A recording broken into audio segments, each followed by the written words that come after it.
പ്രിയപ്പെട്ട പ്രേക്ഷകരെ, 2026 നിയമസഭാ തെരഞ്ഞെടുപ്പിൽ ആർക്ക് മുന്നേറ്റമുണ്ടാകും, അടുത്ത നിയമസഭയിൽ ഭരണപക്ഷത്തും പ്രതിപക്ഷത്തും ആരൊക്കെ എന്നത് സംബന്ധിച്ച് തീരുമാനമറിയാൻ ഇനി മണിക്കൂറുകൾ മാത്രമാണ് ഉള്ളത്. നാളെ രാവിലെ 8 മണിക്കാണ് വോട്ടെണ്ണൽ ആരംഭിക്കുന്നത്. വോട്ടെണ്ണലിന്റെ നടപടിക്രമങ്ങൾ എങ്ങനെ എന്നതാണ് പ്രേക്ഷകരുമായി നേരത്തെ പങ്കുവച്ചത്. എങ്കിൽ ആ വാർത്ത ഏറ്റവും ആധികാരികമായി തന്നെ ഞങ്ങൾ പ്രേക്ഷകരിലേക്ക് എത്തിക്കുക തന്നെ ചെയ്യും. തീർച്ചയായും രാഷ്ട്രീയ കേന്ദ്രങ്ങൾ ഇപ്പോൾ വലിയ ആശങ്കയിലാണ്, കാത്തിരിപ്പിലാണ് എന്ന് പറയുമ്പോൾ ഏറ്റവും ആധികാരികമായി തന്നെ തെറ്റുകളില്ലാതെ വാർത്ത പ്രേക്ഷകരിലേക്ക് എത്തിക്കുന്നതിന് വേണ്ടിയുള്ള ശ്രമമാണ് ഞങ്ങൾ നടത്തുന്നത്. അതിലേറ്റവും മറ്റ് ടെലിവിഷൻ ചാനലുകൾക്ക് അപ്പുറത്ത് ഞങ്ങൾക്ക് അവകാശപ്പെടാൻ സാധിക്കുന്നത് തീർച്ചയായും ഞങ്ങളുടെ ഇത് മാത്രമായ ചില സോഫ്റ്റ്വെയറുകളും ഒപ്പം മാജിക് വാൾ എന്ന ഏറ്റവും ആധികാരികമായ ഡേറ്റാ വിവരങ്ങളുമാണ്. ഇത് തന്നെ ഇപ്പോൾ 2021 തെരഞ്ഞെടുപ്പുമായി ബന്ധപ്പെട്ട ഡേറ്റകൾ ആണ് നമുക്ക് ഇവിടെ കാണാൻ സാധിക്കുന്നത്.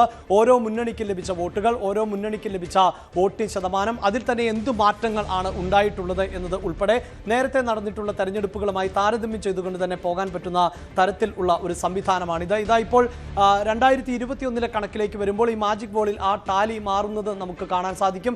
അതോടൊപ്പം തന്നെ മറ്റ് തെരഞ്ഞെടുപ്പുകൾ നടന്നിട്ടുള്ള വർഷങ്ങൾ, ലോക്സഭാ തെരഞ്ഞെടുപ്പിന്റെ ചിത്രം അടക്കം നമുക്ക് പരിശോധിച്ചാൽ ഏത് തരത്തിലാണ് ലോക്സഭയിൽ നമ്മൾ മാറി ചിന്തിച്ചത്, അവിടെ മണ്ഡലങ്ങളിൽ എന്ത് മാറ്റമാണ് വന്നിട്ടുള്ളത്, 2019 ലോക്സഭാ തെരഞ്ഞെടുപ്പിൽ എന്ത് മാറ്റമാണ് ഈ നിയമസഭാ മണ്ഡലങ്ങളിൽ വന്നത് എന്നത് ഉൾപ്പെടെയുള്ള കൃത്യമായ ഡേറ്റകൾ ആണ് ഞങ്ങൾ പ്രേക്ഷകർക്ക് മുന്നിലേക്ക് എത്തിക്കുന്നത്. അതോടൊപ്പം തന്നെ കേരളത്തിൽ നടന്നിട്ടുള്ള ഈ തെരഞ്ഞെടുപ്പുമായി ബന്ധപ്പെട്ട വിവരങ്ങൾ പങ്കുവെക്കുമ്പോൾ തന്നെ ഓരോ മേഖലകളിലും എത്രത്തോളം മുന്നണികൾക്ക് മുന്നേറ്റം നടത്താൻ സാധിച്ചിട്ടുണ്ട്, ഏതൊക്കെ മേഖലകളിൽ ആണ് വിവിധ മുന്നണികൾ മുന്നേറ്റം നടത്തിയത്, എവിടെയാണ് പിന്നോട്ട് പോയത്, അത്തരത്തിലുള്ള എല്ലാ വിവരങ്ങളും ആണ് ഈ മാജിക് വാളിൽ ഉൾപ്പെടെ ശേഖരിക്കാൻ സാധിക്കുന്നത്. ഇതാ കേരളത്തിലെ തന്നെ സെൻട്രൽ കേരളയിൽ കഴിഞ്ഞ തെരഞ്ഞെടുപ്പിൻ്റെ ചിത്രം എന്തായിരുന്നു എന്നതാണ് ഈ കാണുന്ന ഡേറ്റകളിൽ ഞങ്ങൾ വ്യക്തമാക്കുകയും ചെയ്തിട്ടുള്ളത്. ഇങ്ങനെ ഓരോ മേഖലയിലും ഉള്ള വോട്ടർ കണക്കുകൾ, അതോടൊപ്പം തന്നെ മുന്നണികൾ നേടിയിട്ടുള്ള നേട്ടങ്ങൾ, ഇതെല്ലാം തന്നെ വളരെ ആധികാരികമായി തന്നെ രേഖപ്പെടുത്താൻ സാധിക്കുന്നുണ്ട്.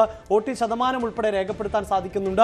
ഇക്കാര്യങ്ങൾ തീർച്ചയായും 2026 നിയമസഭാ തെരഞ്ഞെടുപ്പുമായി ബന്ധപ്പെട്ട ഡേറ്റയിലേക്ക് പോകുമ്പോഴും ഞങ്ങൾക്ക് പ്രേക്ഷകരിലേക്ക് എത്തിക്കാൻ സാധിക്കും എന്നതാണ് എടുത്തു പറയേണ്ടത്. അതായത് ഇപ്പോൾ ഈ സൂചിപ്പിക്കുന്ന കണക്കുകൾ, ഇത് സാങ്കേതികമായി ഇതൊരു പരീക്ഷണാർത്ഥം നടത്തുന്ന ഒന്നാണ്. കാരണം 2026 തെരഞ്ഞെടുപ്പിന്റെ ചിത്രം വരുന്നതേ ഉള്ളൂ എങ്കിൽ പോലും ഈ ടാലികൾ ആയിരിക്കും വരും ദിവസങ്ങളിൽ മാറി മറിയുക എന്നതാണ്. വരും ദിവസം, അതായത് നാളെ ഈ സമയത്ത് മാറി മറിയാൻ പോകുന്നത് ഈ കണക്കുകളാണ്. ഇതിപ്പോൾ ഒരു ടെസ്റ്റ് റൺ എന്ന നിലയിൽ ഞങ്ങൾ അപ്ഡേറ്റ് ചെയ്തിട്ടുള്ളതാണ്. ഇവിടെ ഇതാ പെർസെൻറ്റേജും ചാൻസും ഒന്നും നമുക്ക് വളരെ കൃത്യമായി ഈ ഘട്ടത്തിൽ പറയാൻ സാധിക്കുന്നില്ല. ഇതിലുണ്ടാകുന്ന മാറ്റം ആണ് എടുത്തു പറയേണ്ടത്. അതായത് വളരെ കൃത്യമായി ഏറ്റവും ആധികാരികമായി ഞങ്ങൾ